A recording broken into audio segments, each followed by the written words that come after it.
Huge weekend on the Plains. We're starting to get some answers about everything Auburn football. Auburn basketball took care of business, and our first Auburn baseball preview of the season, all right here on Locked On Auburn. You are Locked On Auburn, your daily podcast on the Auburn Tigers. Part of the Locked On Podcast Network, your team every day. Yes, welcome on into Locked On Auburn, your daily Auburn Tigers podcast. I'm your host, Zac Blackerby. I am the publisher at auburndaily.com, and I am joined, as we are every Monday, by Lindsay Crosby, host of Locked On MLB Prospects, and also a writer at auburndaily.com. This felt like, with the past week, Lindsay, it was kind of rocky with, just hearing a million different things about Bryan Harsin and the powers that be and the board and President Gouge.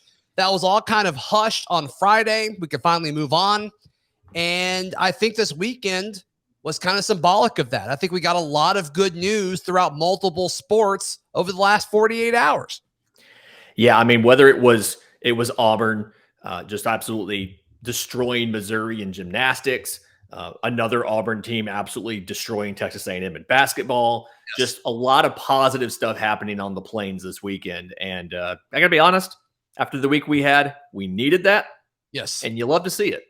Yes. Yeah, you absolutely do love to see it. I want to start with football, with Harsin being retained as head coach. And if you listen to our emergency pod that we put up on Friday, it was kind of weird that the big headline was, okay, Auburn's coach, who is under contract for several more years, is still Auburn's head coach in February, the fact that we're still having this conversation. So very odd set of circumstances, but we can finally move on. Auburn can focus on finding an offensive coordinator. But I said throughout all of this, the best case scenario, Lindsay, was Bryan Harsin be retained and you focus on two different things, for the remainder of his Auburn tenure. And one of those was kind of pitching himself to the fan base. And I got a few comments in response to some of that on Friday when we talked about this. Like, hey, I want to see him at the basketball game. And people were saying that was unfair because, I'm trying to compare him to Bruce Pearl. And it's like, no, I think it's pretty normal for the football coach to go support the basketball team. And so he did that. It was a pretty cool picture there was a sign that was like reserved for Coach Harsin in the middle of the student section. He showed up. A lot of his team was there as well. And to me, that was a really, really good look. It got the students fired up. It got the fan base fired up. Just from a messaging standpoint, and you and I talked about the messaging before, there's a lot of pictures of him smiling and cheering and taking pictures with fans. I think it was a really, really big win for Bryan Harsin on Saturday. Yeah, if you're the kind of person who subscribed to the theories and beliefs that Bryan Harsin was not doing the extra stuff outside of coaching ball that would make him successful at Auburn, you have to look at Saturday and say, okay, he came to the game, which, like you said, Gus Malzahn came to the games. But Gus came on and he was sitting off to the side with, some of the boosters and supporters and things. And Bryan Harsin comes, sits in the student section. He gets there right after the game starts. Not going to be mad about that. Traffic was nuts. And then is there just about the entire game. Obviously has the white shirt on for Bruce's charity that we're doing here. Outlive, Fred. Outlive. And I understand, it was a smart move on his part to pick the game that had the charity shirt, because then there's no pressure to take the shirt off and flex and pose like Bruce did at the football game. He's not going to take off the charity shirt to do that, guys. Come on. But he's there the whole game, like you said, interacting with fans, just really being approachable, being visible, and, cheer to the right times. I did want to see him take the cool glasses from Derek Hall and put those on. But I do love the fact that he was there, and it has to make you feel like, okay, if nothing else, he's this is a sign that he is beginning to do all of those extra things that we expect now of a coach at a high level program like in the SEC. So sure, positive, you have to take that away. And so if you assume that that's going to continue, and I want to assume Bryan Harsin's going to be successful, I'm going to assume that moving forward. I'm going to assume that he's going to do a little bit of the things that he wasn't doing before. Exactly. Then now it kind of looks at, okay, let's check that box off mentally. He's going to keep doing these kind of things. He's going to go to the golf tournaments and all that. So who's the offensive coordinator hire? What are we looking for? who were the candidates and how quickly can you get that person in, because you start practice in a few weeks. Yeah, thankfully, and we're going to have even more football content to talk about in just a few weeks. I mean, this offseason has been jam-packed. It's been absolutely crazy already, and it's not even time for spring practice yet. But no, I think it was good. And for folks out there saying he was already doing this before, that's not what we're being told. That's not the optics from within the athletics department. And so I think that's also not the optics from the high school coaches and from the people who would be seeing him if he were doing these things. The optics are, if he's doing it, it's not nearly enough and it's not nearly the right places. Yeah. So I think this weekend was a symbolic opportunity for him to do that. And I think he knocked it out of the park. The other thing that I think was a huge one for the football program, Zac Ethridge announces on both of his social channels on Twitter and Instagram that he is staying, that he believes in Auburn, that he believes in what Bryan Harsin is doing.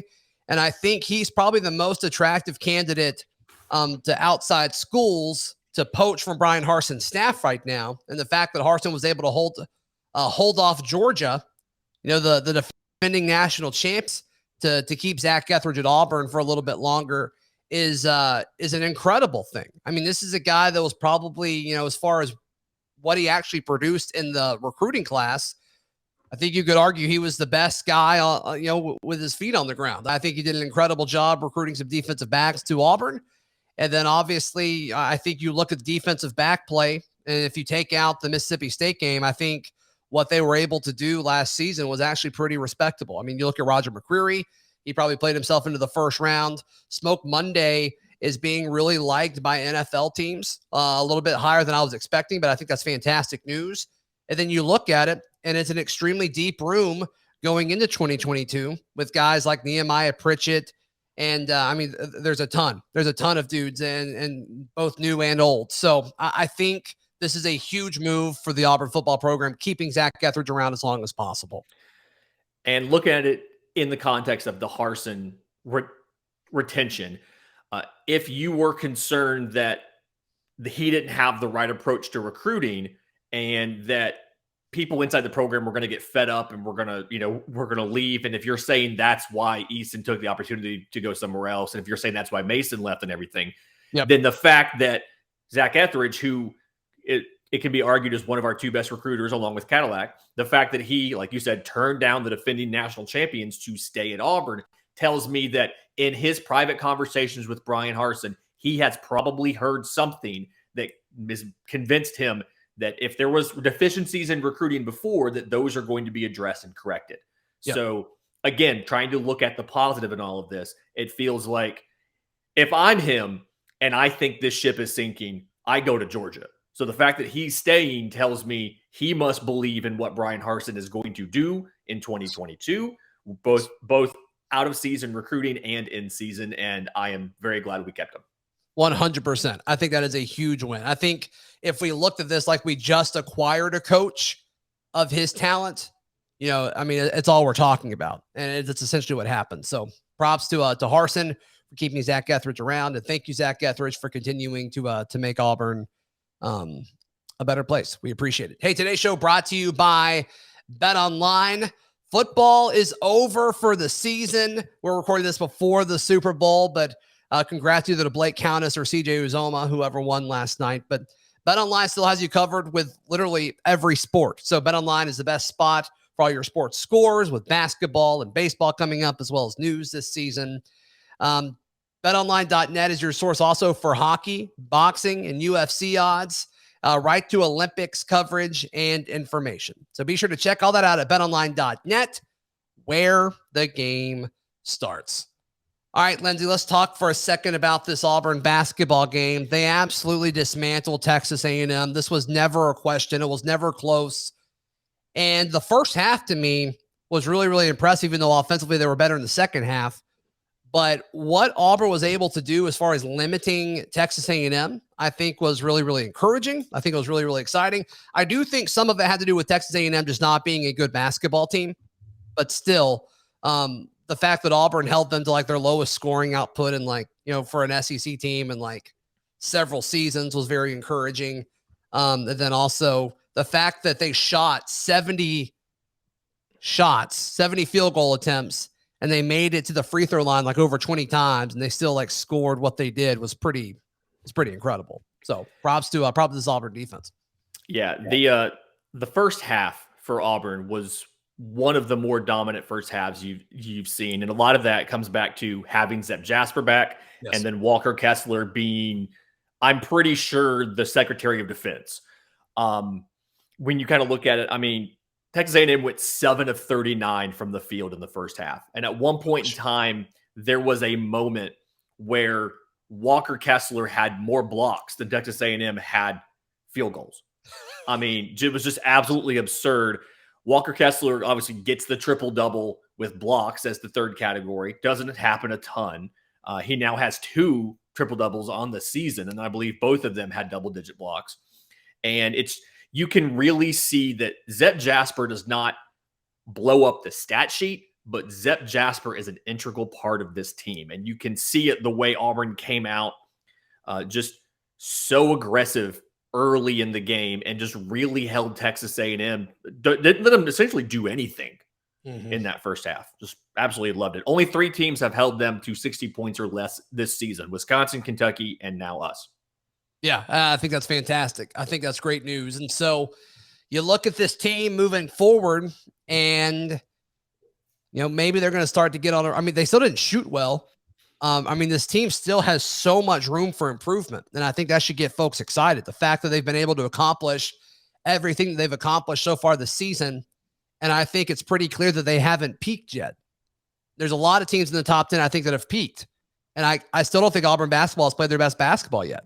And so you look at what Bruce Pearl has done throughout his tenure at Auburn, even when it was early in his Auburn years and like Auburn wasn't super good, they still played their best basketball towards the end of the season. That is something that Bruce Pearl has done really, really well. Really, the only exception is when Auburn won a share of the SEC regular season tournament and Anthony McLemore got hurt and they kind of backed themselves into, that number 1 seed. And then, I think they lost in the first bit of action they played against Alabama. But other than that, they've really always peaked later in the year. And I still think that's going to happen because they've got to get better from shooting behind the arc.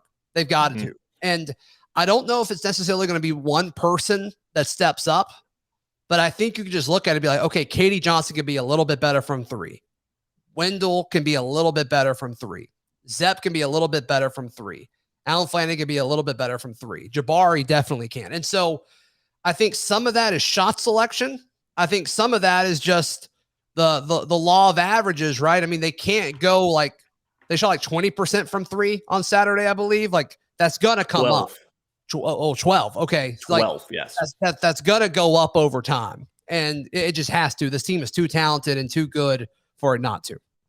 Yeah, we're shooting 27% from 3 on the season, but we shot something it was 3 of 25 on Saturday. And we are dead last in the conference in 3-point percentage. And it feels really weird to talk about a Bruce Pearl team as being last in the conference in 3-point shooting. And when you talk to Bruce after the game, and there was a great article, I believe it was at Auburn Daily, about some of his comments after the game, but it was a great article talking about he mentioned the shooting percentages from 3, and he said, and it's not like it's contested shots. A lot of them are open shots. We're just not knocking them down. Right. And we absolutely have to start shooting better. And I think it's something, like you said, it's going to be gradual.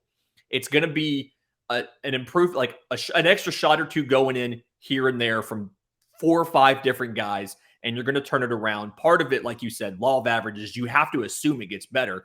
But part of it, I think, is it's going to be a focus of practice and of coaching, because as you watch this Auburn team, they're so dominant down low, where teams sometimes will just sag in the paint and try to put extra bodies in there and contest all of those shots, make Walker Kessler fight through traffic. And so you're going to have to start taking the open opportunities. And if you want to keep Walker Kessler clean and not have him get multiple bodies on him, you have to hit these open shots out wide. And so I think this is something where you'll see Bruce Pearl adjust. You'll see him devote some practice time to it.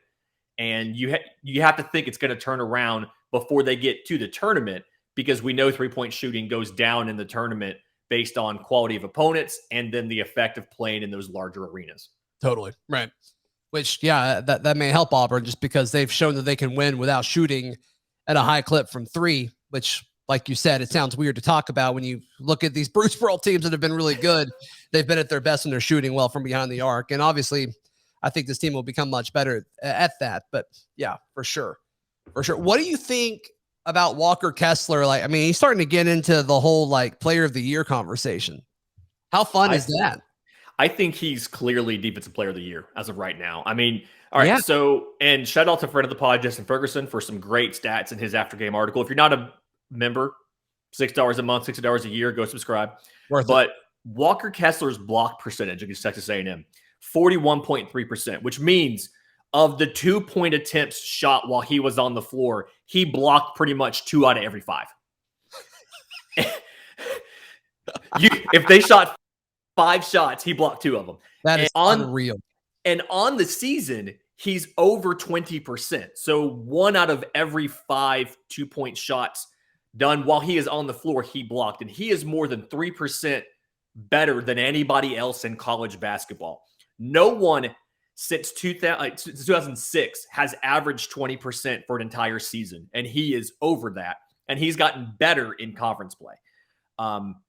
So it's just something. Defensive rebounding, I mean, he's up there. He's 20% on defensive rebound. So 1 in every 5, missed shots, he's rebounding. And so I don't think we've seen a stretch of like non-offensive brilliance like this at Auburn, as long as I can remember, at least, seeing a guy who was this dominant, both blocking shots and on the glass. And then, by the way, his shooting percentage from 2 is like 70% because he's incredibly efficient as well. Right. He doesn't put up tons of points. He gets in double digits, but he's not scoring 30 a night. But he's definitely, and you heard them talk about this on Saturday a lot, you'll see his block number and know that at least twice that number of shots he impacted in some way. Somebody decided not to drive this way or not to even take the shot, or they had to adjust because he was in the way. So if you look at it, college basketball as a whole, Walker Kessler has to be your defensive player of the year. Yeah, I don't know what else you want, unless you just have a dude that's like getting 10 steals a game, which that's not happening. So, the fact that Auburn is performed so well and he's the best player or the most important player on this team, that definitely helps you as well. So I don't know if it gets him the Naismith, but yeah, I think it does get him dang close to defensive player of the year, which is so fun, which is really, really fun to see. So pretty cool. So Auburn takes on Vandy on Wednesday. That is a super winnable game. And then they go on the road to Gainesville to take on the Florida Gators. And look, Florida had some moments against Kentucky this past Saturday where, they kept kind of trying to claw back in it. Then eventually they broke and Kentucky took over. But it was in Lexington. So, obviously if it's in Gainesville and that's a place where Auburn seemingly has had a hard time winning, this is not a gimme game. I still think they win it. I actually don't think they lose again in the regular season. But if they were to lose one, it's either this one or Tennessee. Yeah, I could see arguments for both. I do think Florida's more likely to knock them off than Tennessee is, but I could see at worst 2 more losses. I mean, both of those are winnable games by the opponents if they do, like we've seen so much. And, this is their Super Bowl. They play their hearts out. They have a great plan. The crowd is fired up and in it. And we saw that last Saturday when we were at Arkansas. We saw, everybody was camping overnight for that game like it was like Kentucky was in town. Kentucky says they were camping out to see Kentucky. Yeah, if people camp out, it's to see Kentucky. I'm just amazed that the Kentucky-Florida game actually counted because one of Florida's players got hurt. And I thought the Kentucky rule was if you lose a player, the game doesn't count.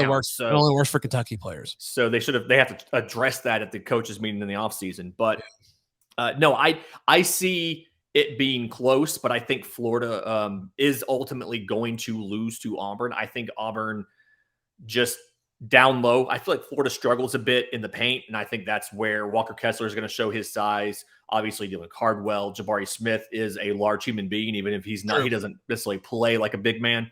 So, and then that mid-range jumper that Jabari has, that it looks like it's an ugly shot every time, but it goes in every time, and it cannot be guarded. I don't see anybody on Florida's roster who can stop him. So I expect Auburn to win that game, but it's going to be closer than we want. Yeah. Florida's going to make it tough, but we'll see. All right, let's preview baseball in just a minute. Today's show brought to you by Built Bar. Built Bar is the best tasting protein bar on the planet. Have you tried Built Puffs? If you haven't, you're missing out on one of Built Bar's best tasting bars. They're the first ever protein-infused marshmallow. They're fluffy. They're marshmallowy. They're not just a protein bar. They're a treat, and they're covered 100% in real chocolate. Go to Built.com. You can check out all of their awesome products to help your fitness, whether you're losing weight, maintaining, whatever you want to do. They have things for your goals at Built.com. And be sure to use promo code LOCK15 to get 15% off your order. Use promo code LOCK15 for 15% off. That is at Built.com. Lindsay Crosby, let's talk a little Auburn baseball. So you went out and watched them scrimmage a little bit over the weekend, and then obviously they go into action. What's the name of the tournament? It is the State Farm College Baseball Showdown out in Arlington, Texas. So we'll talk about that as well. But let's start with what you saw when you went to Plainsman Park to kind of do a little scouting on our team.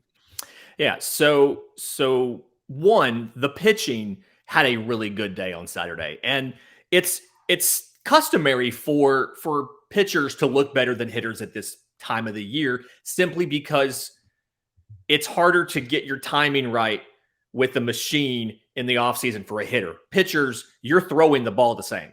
So the pitchers looked really good. I especially was impressed with Hayden Mullins. So Hayden Mullins is a guy, and if you read last Friday's piece about Auburn baseball on Auburn Daily, we talked about him a bit, but he's a guy that I can tell over the summer and the fall, he's really worked on some of his pitches. So his motion's a little jerkier, a little more abrupt, but he's gotten a little bit more velocity in there. And his curveball is a little deeper, drops a little more. Only threw a few sliders. The slider looked good. I didn't see enough of him to really kind of know for sure. But the way that he threw, they actually had him come in out of the bullpen as a piggyback situation. But the way that he threw, I wouldn't be surprised if he was one of the three guys that starts in Arlington this upcoming weekend. And then the infield for Auburn is pretty much set. They had Blake Rambush at third, Brody Moore at short, Garrett Farquhar at second, and Sonny DeCharia, the transfer from Samford, at first. And I was a little bit surprised when we talked to Short King Ryan Blitz last year, and every time I've talked to him since then, he's been very impressed with Garrett Farquhar's defense. So he's a guy I kind of naturally slotted in. Okay, he's probably going to be the shortstop, but Brody Moore has taken that job and run with it. Garrett Farquhar, they turned a couple double plays on Saturday, looked phenomenal. I was very impressed with that. And then Auburn's put a big emphasis so far in spring practice on the running game. I saw them multiple times this weekend practice a hit and run, practice a double steal, things like that. So I expect it's something where Auburn is looking for. They're confident, from talking to folks in the program, they're confident in the bats, they're confident in the offense, but I look for them, especially earlier in the season, to try to find some ways to generate more runs through small ball. I saw somebody practice a bunt situation. Like I said, a lot of the running stuff. So I expect that this offense is probably not going to look like midseason form when we start off, because you never see it like that. But I feel good about where the pitching is. I'm really excited to see who they actually have as the starter on Friday, on Saturday, and on Sunday. And I can't think of better matchups to test out where this team is than Oklahoma, Texas Tech, and Kansas State. All right, so give us a guess on what do you think the Friday, Saturday, Sunday starters. Who will they be? That is a good question. And we've seen this with, a lot of teams do this, but Butch definitely does. It takes him a while to kind of get everything settled in. He is not afraid to use the non-conference schedule to just play around with pitching rotations and things like that. So, it's going to change a million times. But if you had to guess, what do you think it'll be? All right. So if I had to guess, I think you're going to see Mason Barnett one day. You're going to see Hayden Mullins, I think, is going to, by the SEC play, is going to be one of the starters. Trace Bright, I think, is going to be probably your Sunday guy to start the season off. I don't know if he's going to stick in that role or not. Joseph Gonzalez is a guy that I want to start. I think he has the most promise of anybody else. I love Joseph Gonzalez. He's prone to big innings sometimes, which Trace Bright is too. I watched him get into a 2-on no-out jam over the weekend. But Carson Skipper's a guy that I think would be a good starter. I don't know if they're going to use him there or not. What I'm really excited for, and we haven't seen a ton of him yet this spring because he's still recovering from a partial Tommy John, but transfer from Notre Dame, Tommy Sheehan. He lost most of 2021. I think he got hurt in his second start last year for Notre Dame. So didn't pitch at all the rest of the year.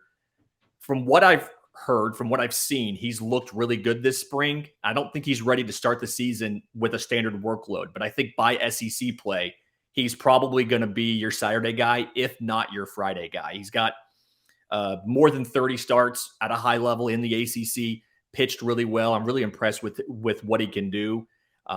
His curveball looks good. His fastball has actually added velocity. So I think by the midpoint of the season, he's probably going to be your Friday or Saturday guy. Cool. All right, so let's look ahead at this weekend. The State Farm College Baseball Showdown. Auburn will take on Oklahoma on Friday. On Saturday, they will take on a ranked Texas Tech team. And then on Sunday, they play Kansas State. So let's just spend about just a few seconds on each of these matchups. Yeah. So Oklahoma is a team. They went into 2021, similar situation as us. Lost some pitchers, had to kind of figure out the rotation. They got mixed results. They're bringing back two of those guys, but they also brought in some transfers trying to figure out who's going to be the guys. So pitching, they have talent, but a lot of the guys that they have there aren't necessarily proven. There's an opportunity to score runs against Oklahoma, so we're going to need the bats to do this. And we're going to need the bats because their offense is pretty good. They've got a good core, bringing back a lot of veterans. They've got bringing back all their corner infielders, bringing back a shortstop, bringing back a catcher, and a lot of guys that took this team to regionals last year. They've got some impact bats. There's one guy, freshman Cade Horton. He's a guy that I'm not sure if he's going to play or not, but I'm going to be concerned if he's in there. He's a DH that can just hit absolute tanks. And he also moonlights for them in the bullpen, which is just, he's a big threat. If they don't have him, I like our chances, but we're going to have to score runs against Oklahoma. We're going to be able to, but they're going to be able to do it as well. So we absolutely have to keep up offensively. All right. And that's also called the Sonny Galladay Bowl. That absolutely is the Sonny Galladay Bowl. Or if I could just sit, if you're going to this, you can just sit next to an Oklahoma fan and just complain about Sonny. Isn't Sonny the worst? Yeah. Isn't Galladay the worst? He's coaching at a high school in Oklahoma now. Good for him. I hope he is better to those children than he was to. Never mind. All right, who else? All right, so Texas Tech, ranked team, had a great year last year, and I think the big thing here is Jace Young. So they have the reigning Big 12 Player of the Year. This kid is a second baseman, hit .337 last year, OPS of over 1,000. So a lot of power. Great offensively. You're definitely going to have to work around him. They have a lot of guys that are veterans, but are slotting into new roles. So, guys who they were a backup or it was a utility guy. Well, now he's starting. So they still have some questions about, who was going to hit around Jace Young and returning first baseman Cole Stillwell. Still need to figure that out.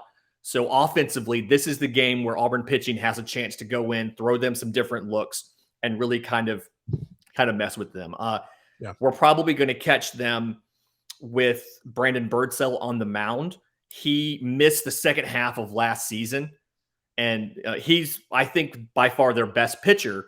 I just don't necessarily know if they're going to have him start the very first game of the year on Friday, simply because he is coming back from injury. So I think having him on Saturday is going to be a challenge for us. They did bring in a transfer from Colorado Mesa. The kid went 9-0 at 2.19 ERA and had double the number of strikeouts to innings pitched. So he's a strikeout threat. I think we're going to avoid him on Friday, thankfully. But they have a good bullpen. It's going to be important for us to get after the pitcher, get after him early, and then have the offense shut down those two big guys and work around everybody else. All right, and then just quickly on K-State. K-State, yeah. They did not make the tournament last year, a little frustrated. Also lost a lot of guys out of that rotation. They were a senior laden team. So they do have a veteran, Connor McCullough, to lead the rotation, fourth year sophomore. Not quite sure how that works. I'm still trying to figure that out.